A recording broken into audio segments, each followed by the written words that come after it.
Se tem uma coisa que qualquer candidato a concurso público precisa aprender a fazer, é considerar as variáveis da vida.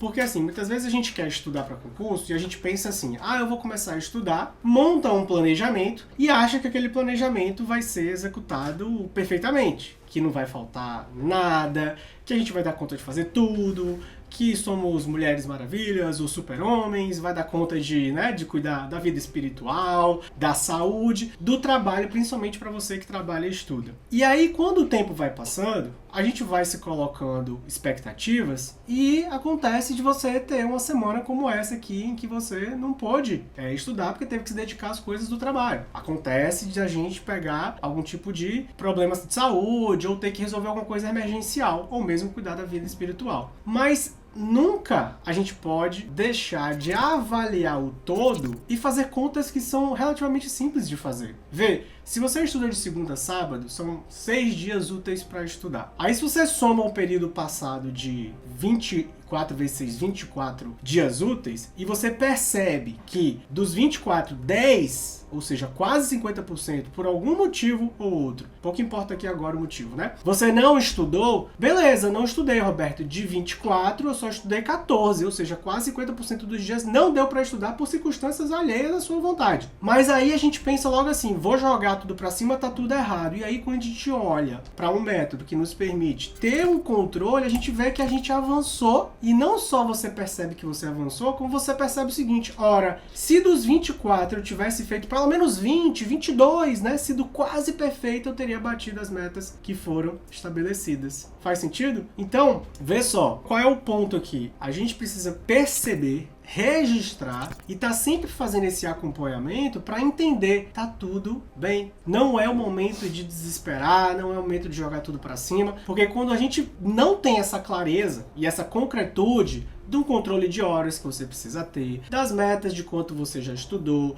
do quanto você vai estudar e para onde a gente quer caminhar, né? Quais são os próximos passos? Tudo fica parecendo que tá tudo errado quando a gente tem uma semana ruim. Então não deixa isso acontecer. Veja, eu não tô falando de não deixar uma semana ruim ou um período não tão bom acontecer, porque isso não tá no nosso controle. Agora, o que tá no nosso controle? A gente avaliar e perceber que mesmo diante da dificuldade, houve avanço. Nós, como seres humanos, somos seres de hábitos. A gente cria os hábitos para permitir a gente fazer as coisas mais rápido, né? Os hábitos, na verdade, nada mais são do que encurtadores de decisões. Então, para a gente não ter que ficar tomando decisão de tudo que a gente precisa decidir ao longo do dia, a gente cria os hábitos e aí eles entram no nosso sistema do automático, né? É aquela coisa que a gente faz meio que sem pensar se é a melhor decisão, sem pensar se isso tá me fazendo ganhar ou perder tempo, às vezes sem pensar se isso tá me fazendo procrastinar ou não. Ela simplesmente entra no nosso dia porque é o nosso hábito, isso é o que a gente faz todos os dias, há muito tempo. Então é difícil a gente até perceber se aquilo está sendo bom ou ruim, se está nos favorecendo ou não. Então quando você está estudando,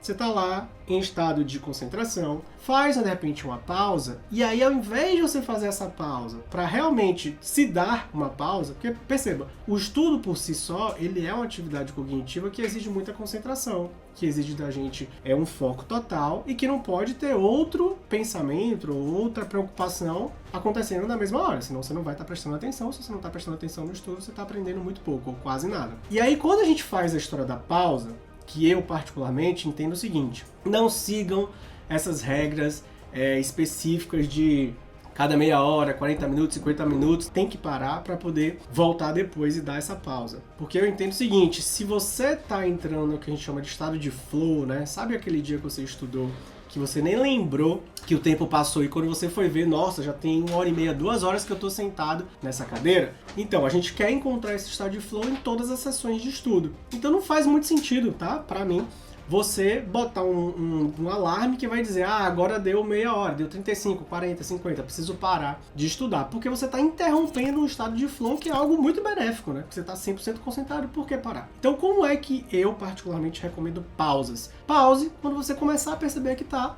divagando. E aí, de repente, você olha no relógio, já passou 1 hora, já passou 1h30, tá tudo bem, né? Aí você vai encontrando o seu limite. Se você está começando a estudar, você pode ter uma meia hora de estado de concentração total, aí com o tempo isso vai acabar aumentando ao longo do tempo. Então eu recomendo que não use alarmes ou pré-estabeleça horários específicos. Agora, vamos agora botar o olhar sobre a qualidade da pausa. Ora, Roberto, se o estudo por si só é algo que já nos consome muita energia mental, muito foco, é um trabalho cognitivo, se eu pauso e não paro, ou seja, se eu pauso e não relaxo a minha mente e vou fazer uma outra atividade que exige também pensar, que exige também raciocinar, que exige também muita da minha atenção, eu na verdade não estou pausando, eu só estou desviando a minha atenção dos estudos para uma outra atividade. Então é muito importante perceber como é a qualidade da sua pausa. Roberto, e o que você recomenda como qualidade, uma pausa qualitativa no meio de uma jornada de estudos? Eu recomendo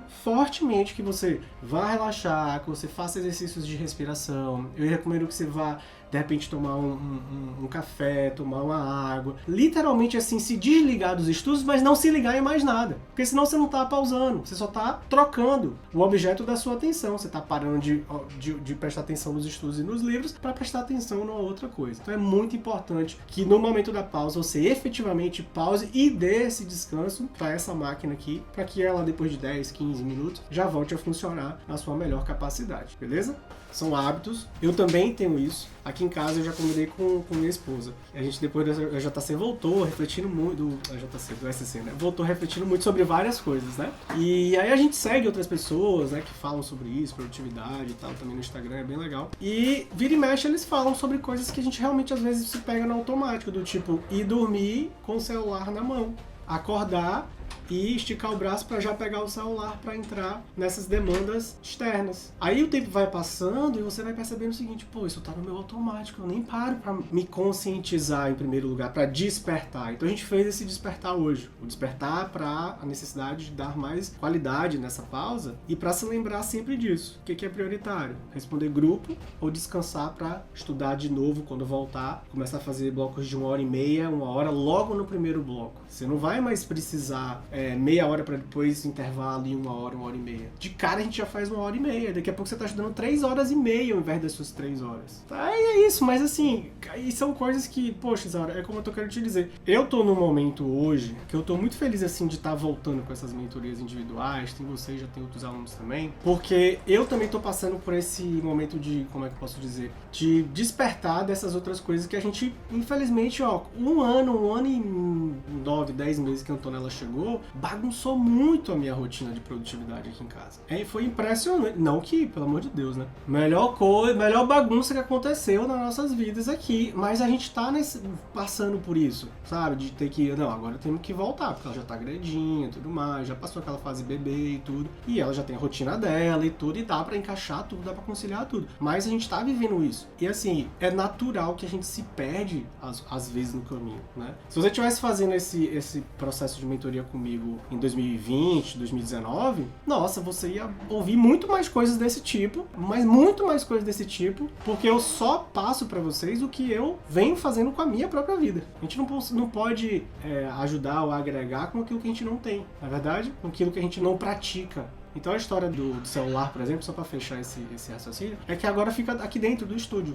não vai mais para dentro do quarto na noite. Mas a gente já ontem ou foi anteontem, a gente já errou de novo, porque é o hábito, é difícil de desfazer certos hábitos. A gente levou, e aí eu vou até terminar aqui a sessão, vou lembrar pra minha esposa, falar, meu amor, estamos voltando, porque é sem querer, sabe? É muito assim, é muito forte essa coisa do hábito humano. É um vício, mas assim como a gente se viciou, a gente pode se desviciar. Tudo requer o quê? Principalmente essa coisa do despertar, estar consciente, estar lembrando, né? Qual é a minha prioridade? É passar, então eu não vou virar a agenda dos outros. Na hora que eu estiver estudando, eu estou estudando. Eu não estou virando a agenda dos outros. Os outros que esperem. Quando eu terminar e estiver indo pra casa, sentei em casa, tomei meu banho, jantei e tal, agora eu pego, dou uma olhadinha, e aí tudo bem. Aí você vai lá e entra. Se a gente quer ter o máximo da vida, quer ter um cargo foda, um salário massa, você tem que ser foda também. A vida não vai te dar isso aqui se você tá aqui. Não se engane, todo mundo que já passou, conquistou coisas incríveis no mundo, fizeram coisas incríveis também. E quando você fala assim, vou sair da rede social, é porque eu sou muito assim, cuidadoso de dizer essas coisas para meus alunos, sabe? Mas saia. Se você tá sentindo no seu coração que não vai sentir falta, e que você vai estar mais feliz que você vai estar estudando 4 horas, vai conseguir estudar 4, 5 horas todos os dias ao invés de 3, saia, você não vai sentir falta mesmo.